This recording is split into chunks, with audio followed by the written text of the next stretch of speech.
Some ads are for them being the actual voters. Some of them are for us. What is there really to say about this ad? Welcome to Political Experts React, where we break down political ads in media, explain what the people behind them are trying to accomplish, and decide whether or not they did a good job. I'm Dan Pfeiffer, former communications director for Barack Obama. Joining me today is the Emmy Award-winning host of All In with Chris Hayes on MSNBC and host of the podcast Why Is This Happening, Chris Hayes. This episode of Political Experts React is brought to you by ZBiotics Pre-Alcohol, your first drink for a better tomorrow. Chris Hayes, welcome to Political Experts React. How you doing? I'm great. You know, I mean, low stress, very calm, very collected.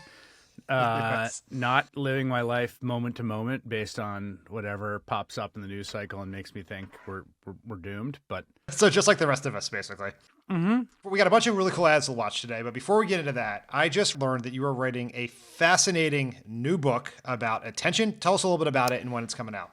Yeah, it's called The Siren's Call, which is a reference to Odysseus on the mast of his ship when he's being wooed by the Sirens who, in the words of the Odyssey, warble men to death. And to me, that is the defining condition of what I call the attention age, which is constantly being entreated by the seduction of things that are trying to extract and grab our attention, often against our will, often to malign purposes. And it's a book about that as someone who's also an attention practitioner and who spends every waking moment of my working life figuring out how to keep people's attention. When attention itself becomes so difficult to grab, it ends up being sort of an end to it itself. So you see a lot more sort of outrageousness, shamelessness, and trolling because the relative value of attention and persuasion have gotten kind of out of whack. Right, which sort of is the full explanation of the Donald Trump era of American politics. Those two things go hand in hand together. And one of the people that we're going to talk about today in one of the ads. Exactly. Let's start with an ad from the Kamala Harris campaign.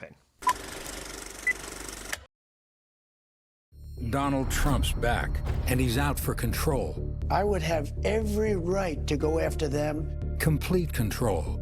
I will wield that power very aggressively. And he has a plan to get it. Detailed plans for exactly what our movement will do. It's called Project 2025, a 922-page blueprint to make Donald Trump the most powerful president ever. Overhauling the Department of Justice, giving Trump the unchecked power to seek vengeance, eliminating the Department of Education, and defunding K-12 schools, requiring the government to monitor women's pregnancies and severe cuts to Medicare and Social Security. Donald Trump may try to deny it, but those are Donald Trump's plans. Well, revenge does take time, I will say that. And sometimes revenge can be justified. He'll take control, we'll pay the price. I'm Kamala Harris, and I approve this message. Now, on your show, Chris, you spent a lot of time talking about Project 2025, even long before it became a trending TikTok term. What do you think of this ad? I think it's a good ad. I mean, there's a few things I think that are effective. One is that we know that Project 2025 is in voters' minds to a shockingly surprising degree. So at one level, yes, they're talking about something that's already been seeded in the minds of voters. Number two, Project 2025 polls very poorly. Number three, it is factual. The citations, the urging the CDC to monitor pregnancies, the idea of a Justice Department directly under presidential control with no vestiges of independence. And I do think control is a good and sort of unnerving word for what he seeks. You know, this idea of freedom versus control, that what Harris is for is freedom, what he's for is control. It also builds on pre-existing themes, and it uses his own words, including, I would say, the place where he says detailed plans for our movement is him talking to Heritage. They're very by the book. I mean, just from a fact-checking level, this is a pretty clean hit. Yeah, I very much agree with that. Like, to give an extent of just how well-known Project 2025 is, and you're right, it is shocking. In the New York Times Siena poll, 3/4 of Americans had heard at least something of Project 2025. And of that 3/4, more than 60% of them oppose it. We were just talking about attention. It is impossible to get people to pay attention to anything, and somehow, through hook or by crook, this is like an example that we actually can influence the public discourse if we use our megaphone. So here's my hot take on this, and I'm curious what you think, because I thought a lot about why did this achieve escape velocity, Project 2025. And here's what I think it is. There's just a sense in 2024 that Donald Trump is a known quantity. You cannot say anything new about him. It helps him, the fact that he is perceived in a strange way as an open book, because he doesn't, behind the scenes tell people secretively he'll prosecute his political enemies. He says it out loud. What Project 2025 was a MacGuffin, in the term that Alfred Hitchcock used for a plot device like the briefcase in Pulp Fiction. It had a little bit of narrative tension to it, a little bit of suspense. What's in the box? What's in the suitcase? What's the light coming out of there? And that gave it a kind of narrative salience that broke through in a way that it's very hard to break through around the very known quantity of Donald Trump.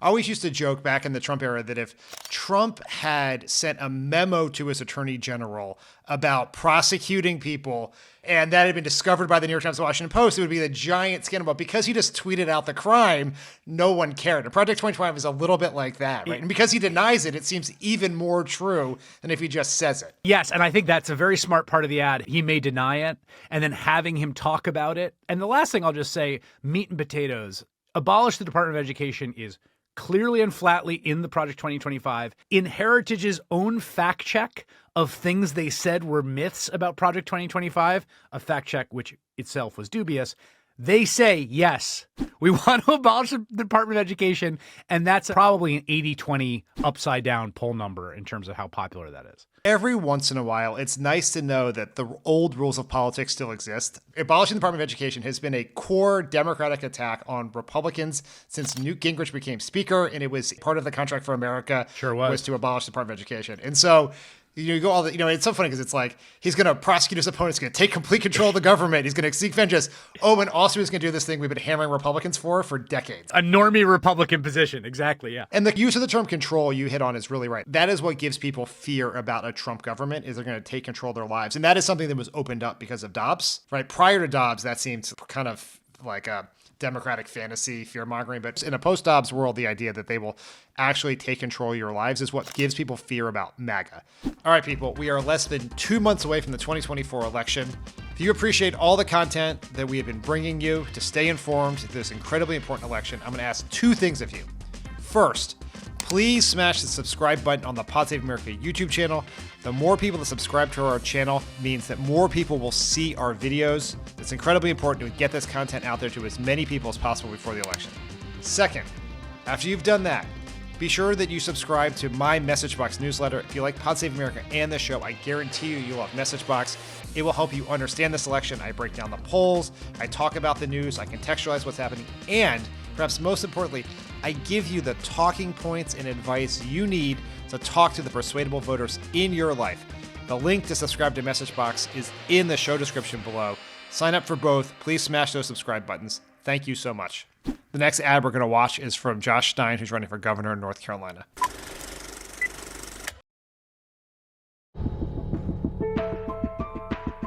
I got them AR-15s in case the government gets too big for its britches.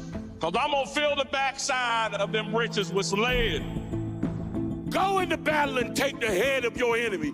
Because it's time to go to war, folks. Get mad at me if you want to. Some folks need killing. It's time for somebody to say it. Some folks need killing. What do you think of this one? What is there really to say about this ad? I mean, here's what I think about this. This is precisely the kind of ad that in previous generations of politics would stop a person like Mark Robinson from winning a primary. The idea is if you have said a bunch of extreme odious stuff, and by the way, that's not even the full catalog. My colleague Em and I found a series of highly disturbing posts more than a decade ago on the message board of a pornographic website, and we traced them directly to Mark Robinson. This guy has no business being anywhere near the halls of power. He's a statewide elected official. He already won an election in a swing state of North Carolina as lieutenant governor.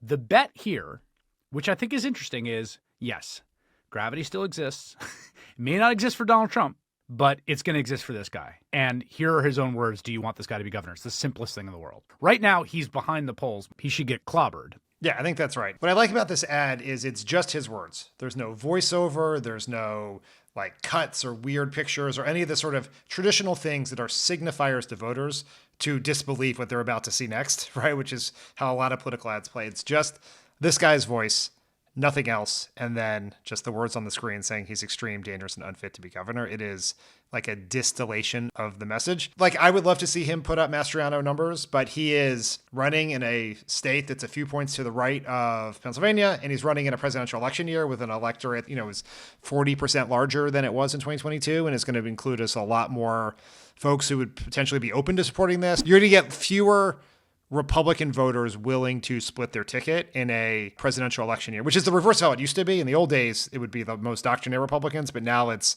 the more college-educated Republicans who were showing up in these midterms, which is why you had Josh Shapiro, Dr. Oz voters, or Brian Kemp, Raphael Warnock voters in Georgia, et cetera. But it's just like a very, very solid, good ad. All right, people, I'm here to tell you about a game-changing product I use before a night out with drinks. It's called ZBiotics Pre-Alcohol. ZBiotics Pre-Alcohol Probiotic Drink is the world's first genetically engineered probiotic. It was invented by PhD scientists to tackle rough mornings after drinking. Here's how it works. When you drink, alcohol gets converted into a toxic byproduct in the gut.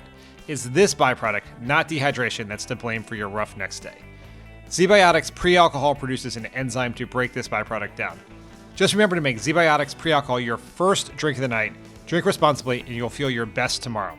All right, people. Pod Save America is about to head out on our final tour leg of the 2024 election. We're headed to Ann Arbor, Michigan, and Philadelphia, Pennsylvania. If you've ever been to one of our live shows, you know that we like to enjoy a drink or two during recordings. If you've ever played one of Lovett's games, you understand why we do that. ZBiotics Pre-Alcohol is part of our pre-show ritual so that we can feel our very best the next morning. Go to zbiotics.com/experts to get 15% off your first order when you use experts at checkout. ZBiotics Pre-Alcohol is back with a 100% money-back guarantee, so if you're unsatisfied for any reason, they'll refund your money, no questions asked. Thanks to ZBiotics for sponsoring this video and for our good times. The last ad we're going to watch is from Kamala Harris. Here's a 78-year-old billionaire who has not stopped whining about his problems. Oh, she had a big crowd. Oh, the crowd. This weird obsession with crowd sizes. It just goes on and on and on.